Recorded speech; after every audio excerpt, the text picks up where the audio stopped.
Hello again for The Hobbit by JRR Tolkien. Last time we had chapter 15, The Gathering of the Clouds, and there are the dwarves on their new wall at their front gate. And that chapter finished with, before many hours were passed, the banner bearers returned. Trumpeters stood forth and blew a blast. "In the name of Esgaroth and of the forest," one cried, "we speak unto Thorin, Thrain's son, Oakenshield, calling himself the king under the mountain, and we bid him consider well the claims that have been urged, or be declared our foe. At the least he shall deliver 1/12 portion of the treasure unto Bard, as the dragon slayer, and as the heir of Girion.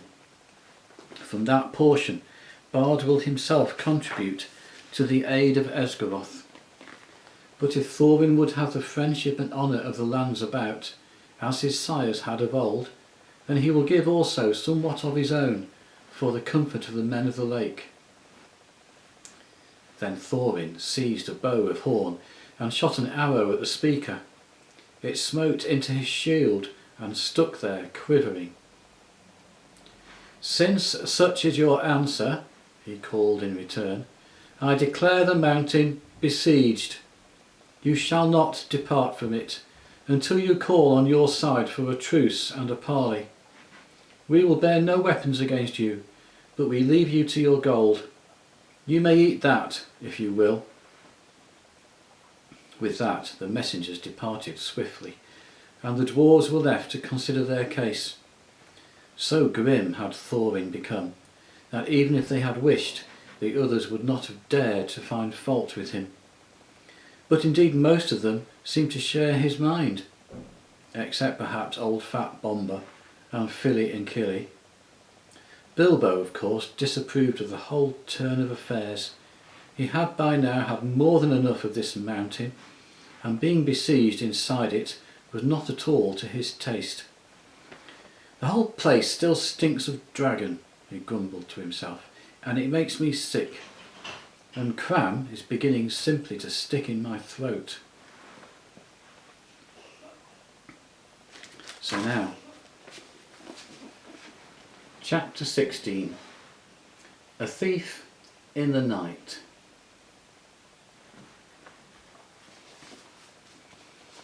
Now the days passed slowly and wearily. Many of the dwarves spent their time piling and ordering the treasure. And now Thorin spoke of the Arkenstone of Thrain and bade them eagerly to look for it in every corner. "For the Arkenstone of my father," he said, "is worth more than a river of gold in itself, and to me it is beyond price. That stone of all the treasure I name unto myself, and I will be avenged on anyone who finds it and withholds it." Bilbo heard these words, and he grew afraid, wondering what would happen if the stone was found, wrapped in an old bundle of tattered oddments that he used as a pillow. All the same, he did not speak of it, for as the weariness of the days grew heavier, the beginnings of a plan had come into his little head.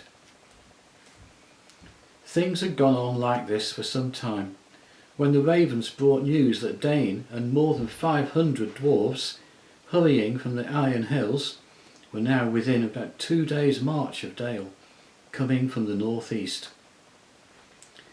"But they cannot reach the mountain unmarked," said Roag, "and I fear lest there be battle in the valley. I do not call this counsel good. Though they are a grim folk, they are not likely to overcome the host that besets you. And even if they did, what will you gain? Winter and snow is hastening behind them. How shall you be fed without the friendship and goodwill of the lands around you? The treasure is likely to be your death, though the dragon is no more." But Thorin was not moved. "Winter and snow will bite both men and elves," he said. "They may find their dwelling in the waste grievous to bear. With my friends behind them and winter upon them, they will perhaps be softer moved to parley with. That night Bilbo made up his mind. The sky was black and moonless. As soon as it was full dark, he went to a corner of an inner chamber just within the gate, and drew from his bundle a rope, and also the Arkenstone wrapped in a rag. Then he climbed to the top of the wall. Only Bombur was there, for it was his turn to watch, and the dwarves kept only one watch at a time. "It is mighty cold," said Bombur. "I wish we could have a fire up here as they have in the camp." "It is warm enough inside," said Bilbo. "I dare say, but I am bound here until midnight," grumbled the fat dwarf. "Sorry business altogether. Not that I venture to disagree with Thorin, may his beard grow ever longer. Yet he was ever a dwarf with a stiff neck." "Not as stiff as my legs," said Bilbo. "I am tired of stairs and stone passages.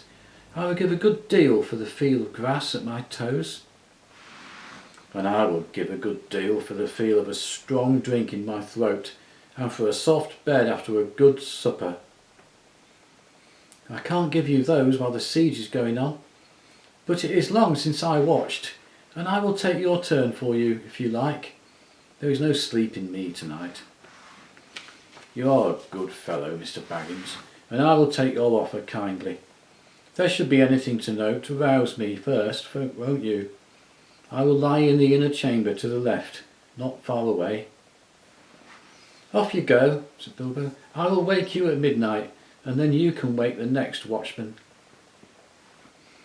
As soon as Bombur had gone, Bilbo put on his ring, fastened the rope, slipped down over the wall, and was gone.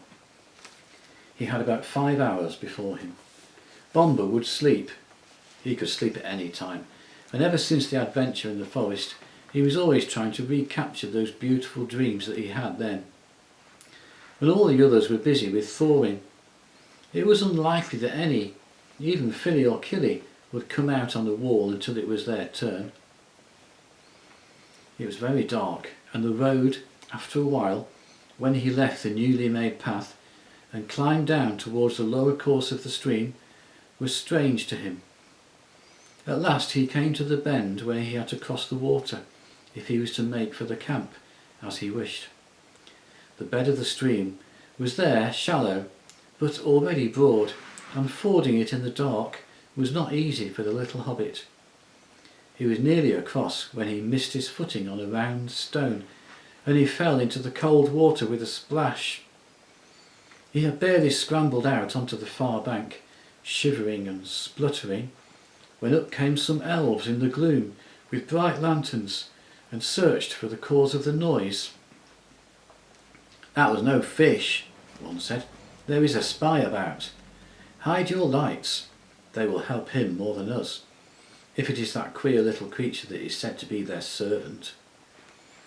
"Servant indeed," snorted Bilbo, and in the middle of his snort he sneezed loudly, and the elves immediately gathered towards the sound. "Let's have a light," he said. "I am here if you want me," and he slipped off his ring, and he popped out from behind a rock. They seized him quickly, in spite of their surprise. "Who are you? Are you the dwarves' hobbit? What are you doing? How did you get so far past our sentinels?" they asked, one after another. "I am Mr. Bilbo Baggins," he answered, "companion of Thorin, if you want to know. I know your king well by sight, though perhaps he doesn't know me to look at. But Bard will remember me, and it is Bard I particularly want to see." "Indeed," they said. "And what may be your business?" "Whatever it is, it's my own, my good elves. But if you wish ever to get back to your own woods from this cold, cheerless place," he answered, shivering, "you will take me along quickly to a fire where I can dry, and then you will let me speak to your chiefs as quickly as may be. I have only an hour or two to spare." That is how it came about that some 2 hours after his escape from the gate, Bilbo was sitting beside a warm fire in front of a large tent, and there sat two, gazing curiously at him, both the elven king and bard. A hobbit in elvish armour, partly wrapped in an old blanket, was something rather new to them. "Really, you know," Bilbo was saying in his best business manner, "things are impossible. Personally, I am tired of the whole affair. I wish I was back in the West in my own home, where folk are more reasonable. But I have an interest in this matter, 1/14th share to be precise, according to a letter, which fortunately I believe I have kept." He drew from a pocket in his old jacket, which he still wore over his mail, crumpled and much folded, Thorwin's letter that had been put under the clock on his mantelpiece in May. "A share in the profits, mind you," he went on. "I'm aware of that. Personally, I am only too ready to consider all your claims carefully and deduct what is right from the total before putting in my own claim. However, you don't know Thorwin Oakenshield as well as I do now. I assure you, he is quite ready to sit on a heap of gold and starve, as long as you sit here." "Well, let him," said Bard. "Such a fool deserves to starve." "Quite so," said Bilbo. "I see your point of view. At the same time, winter is coming on fast. Before long you will be having snow and what not, and supplies will be difficult, even for elves, I imagine. Also there will be other difficulties. Have you not heard of Dane and the dwarves of the Iron Hills?" "We have, a long time ago. But what has he got to do with this?" asked the king. "I thought as much. I see I have some information you have not. Dane, I may tell you, is now less than 2 days' march away, and he has at least 500 grim dwarves with him. A good many of them have had experience in the dreadful dwarf and goblin wars, of which you have no doubt heard. When they arrive, there may be serious trouble." "Why do you tell us all this? Are you betraying your friends, or are you threatening us?" asked Bard grimly. "My dear Bard," squeaked Bilbo, "don't be so hasty. I never met such suspicious folk. I am merely trying to avoid trouble for all concerned. Now, I will make you an offer." "Let us hear it," they said. "You may see it," he said. "It is this," and he drew forth the Arkenstone and threw away the wrapping. The elven king himself, whose eyes were used to things of wonder and beauty, stood up in amazement. Even Bard gazed, marvelling at it, in silence. It was as if a globe had been filled with moonlight and hung before them in a net woven of the glint of frosty stars. "This is the Arkenstone of Thrain," said Bilbo, "the heart of the mountain, and it is also the heart of Thorwin. He values it above a river of gold. I give it to you. It will aid you in your bargaining." Then Bilbo, not without a shudder, not without a glance of longing, handed the marvellous stone to Bard, and he held it in his hand as though dazed. "But how is it yours to give?" he asked, at last, with an effort. "Oh, well," said the hobbit uncomfortably, "it isn't exactly, but, well, I am willing to let it stand against all my claim, don't you know. I may be a burglar, or so they say. Personally, I never really felt like one, but I am an honest one, I hope, more or less. Anyway, I'm going back now, and the dwarves can do what they like to me. I hope you will find it useful."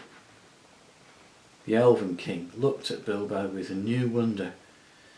"Bilbo Baggins," he said, "you are more worthy to wear the armour of elf princes than many that have looked more comely in it. But I wonder if Thorwin Oakenshield will see it so. I have more knowledge of dwarves in general than you have, perhaps. I advise you to remain with us, and here you shall be honoured and thrice welcome." "Thank you very much, I'm sure," said Bilbo with a bow. "But I don't think I ought to leave my friends like this, after all we have gone through together. And I promised to wake old Bombo at midnight too. Really, I must be going. and quickly. Nothing they could say would stop him, so an escort was provided for him, and as he went both the king and bard saluted him with honour.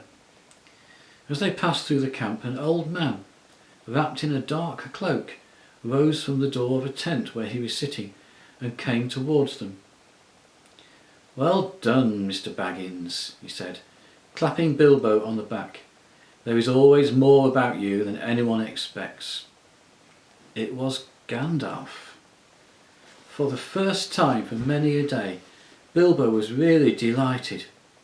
But there was no time for all the questions that he immediately wanted to ask. "All in good time," said Gandalf. "Things are drawing towards the end now, unless I am mistaken. There is an unpleasant time just in front of you, but keep your heart up. You may come through all right. There is news brewing that even the ravens have not heard. Good night." Puzzled, but cheered, Bilbo hurried on.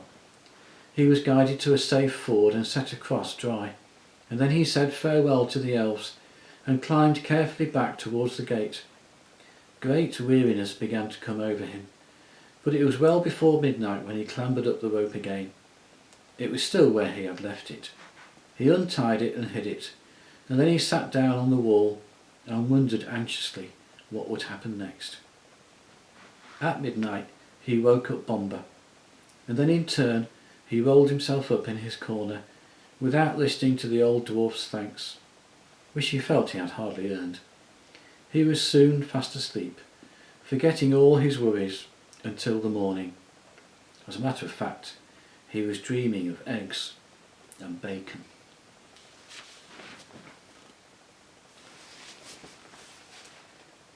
So next time we'll have chapter 17, The Clouds Burst.